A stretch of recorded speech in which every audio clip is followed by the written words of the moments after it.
Hello student, good morning all of you. आज हम सीखेंगे टैली का फर्स्ट क्लास।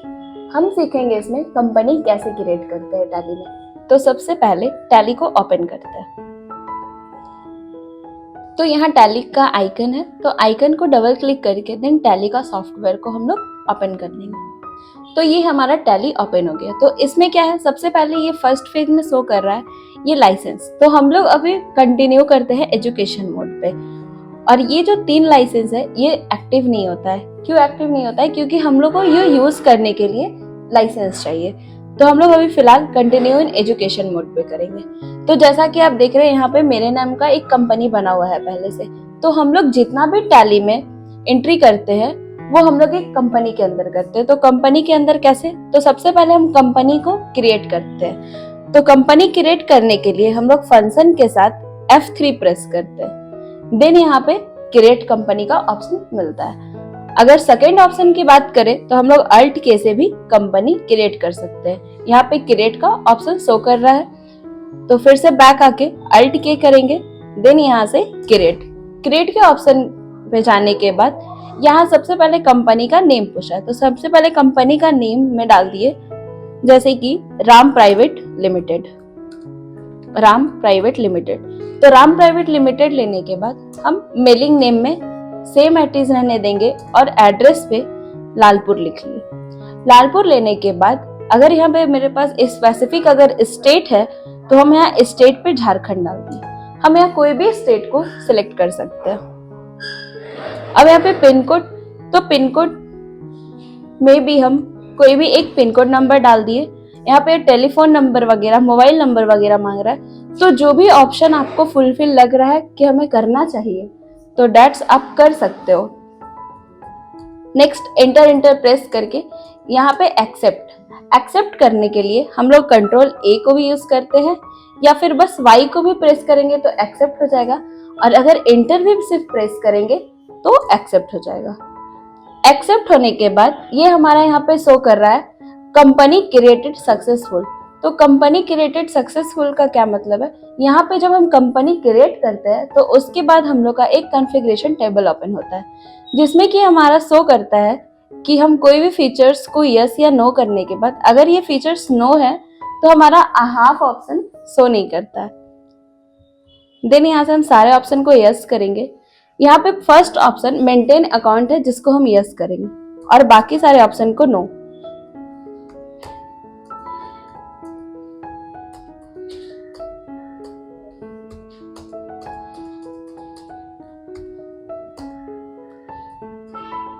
हम फर्स्ट ऑप्शन मेंटेन अकाउंट्स और मेंटेन इन्वेंट्री को इसलिए ओपन यस किए।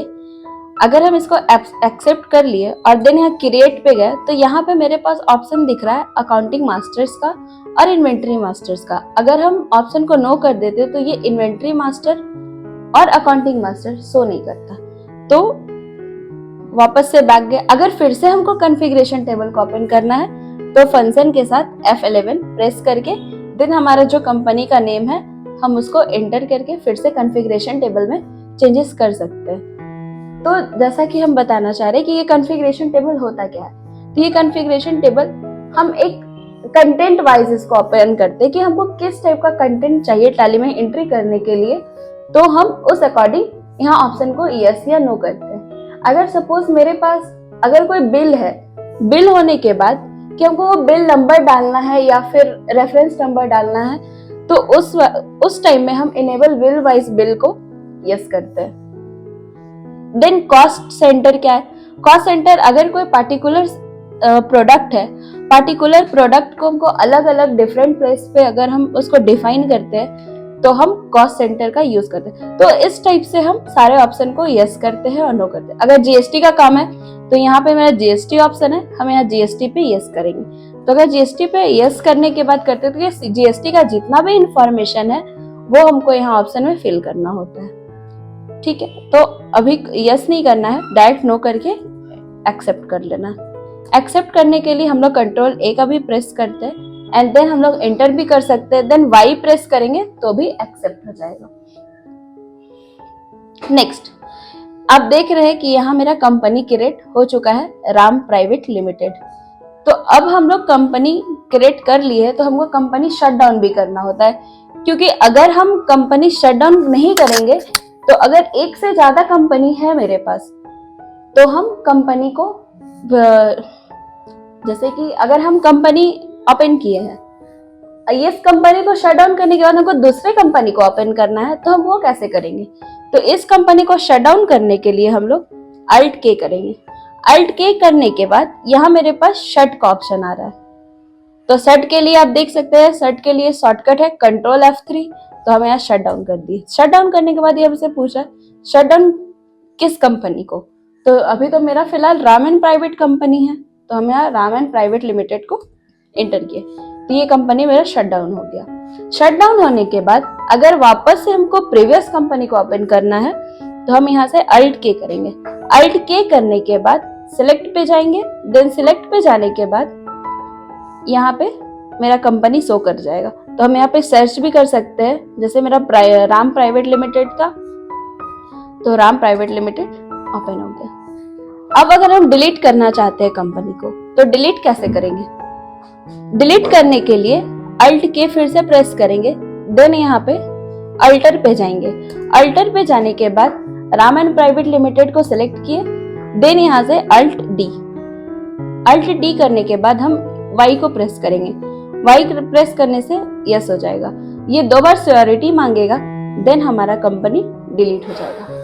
अब जैसे कंपनी क्रिएट हो गया, तो क्रिएट होने के बाद हम लोग टैली में एक अकाउंट्स बनाते हैं। अकाउंट बनने के बाद जैसे कि लेजर, तो लेजर क्या होता है ना कि हम यहाँ क्रिएट पे गए और यहाँ पे लेजर क्या है? It is a place where day to day transactions of certain account are kept.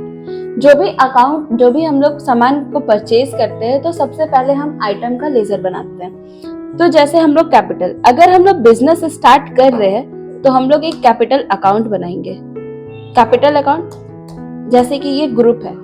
Group क्या है? मेरे पास टैली में 28 ग्रुप्स होते हैं। 15 groups are primary groups and remaining 13 groups are sub group. तो capital account under group capital account, then यहाँ पे enter करके एक्सेप्ट करते हैं, तो ये लेजर बन गया। एक और लेजर बनाते हैं परचेज का, परचेज अकाउंट में परचेज अकाउंट के अंदर जाएगा, देन एंटर करके एक्सेप्ट। नेक्स्ट सेल्स अकाउंट के अंदर एक्सेप्ट। हम यहाँ पे 3 लेजर बनाए। 3 लेजर बनाने के बाद अगर वो लेजर को हमको चेक करना है कि ये जो 3 लेजर है वो कहाँ बना है, तो यहाँ पे मेरे पास एक अल्टर का ऑप्शन है। अल्टर का ऑप्शन पे जाके एंटर करेंगे और यहाँ पे लेजर, तो ये क्या होता है ना, अल्टर में जो भी हम लेजर को क्रिएट करते हैं ना उसको हम चेंज कर सकते हैं और फिर जो भी हम लेजर बनाए हैं उसको हम देख सकते हैं। तो यहाँ पे मेरे पास बाय डिफॉल्ट 2 लेजर, कैश और प्रॉफिट एंड लॉस। तो cash and profit and loss क्या है, वो बाय डिफॉल्ट बना हुआ है। हमारे टैली में बाय डिफॉल्ट 2 लेजर बना हुआ मिलता है, एक कैश और दूसरा प्रॉफिट एंड लॉस। और अभी हम 3 लेजर बनाए, पहला एक कैपिटल, दूसरा परचेज और तीसरा सेल्स। तो अगर हमको इसमें चेंजेस करना है तो हम यहाँ से एंटर करके चेंजेस कर सकते हैं। ठीक है, अब नेक्स्ट लेजर कंप्लीट हो गया। अब हम लोग ट्रांजेक्शन्स कैसे करते हैं, तो ट्रांजेक्शन्स करने के लिए हम लोग वॉचर पे आते हैं, जो कि शॉर्टकट है। अगर हम वी प्रेस कर रहे हैं तो वॉचर ओपन हो जाता है। वॉचर ओपन होने के बाद हम यहाँ पे ट्रांजेक्शन्स कैसे करते हैं, तो सबसे पहले अगर हम बिजनेस स्टार्ट किए हैं तो जैसे कि अकाउंट्स में है कि जर्नल एंट्री क्या होता है? जर्नल एंट्री होता है कि कोई भी हम लोग डेबिट और क्रेडिट कैसे करते हैं। तो डेबिट क्रेडिट करने के लिए हम लोग सबसे पहले अकाउंटिंग का रूल पढ़ते हैं, जिसको हम लोग बोलते हैं accounting golden rule of accounting. तो उसमें क्या होता है, जो पर्सनल अकाउंट होता है, पर्सन अकाउंट होता है जो पर्सन के लिए related to real human being. देखिए एंट्री हम लोग किए, तो एंट्री करने के बाद जो हम सेल किए हैं, जो प्रोडक्ट को हम सेल किए तो उसका हमको बिल देखना है। तो हम यहाँ पे डे बुक पे जाएंगे। डे बुक पे जाने के बाद यहाँ पे आप देख रहे होंगे कि मेरा एक परचेज का बिल है और एक सेल्स का बिल है। तो हम यहाँ पे परचेज पे एंटर किए, देन यहाँ पे हमको प्रिंट देखने के लिए हम Ctrl P प्रेस करेंगे। Ctrl P प्रेस करने के बाद यहाँ प्रीव्यू है, प्रीव्यू के लिए आई को प्रेस करेंगे। आई प्रेस करने के बाद देखिए ये मेरा जीएसटी का बिल ओपन हो गया। अब हम इसको जूम करके देख सकते हैं। तो यहाँ पे जो भी हम रिक्वायर्ड, जो भी नंबर को फिल किए थे, जो भी ऑप्शन को फिल किए थे, वो सारा ऑप्शन यहाँ पे शो कर रहा है। Thank you for watching.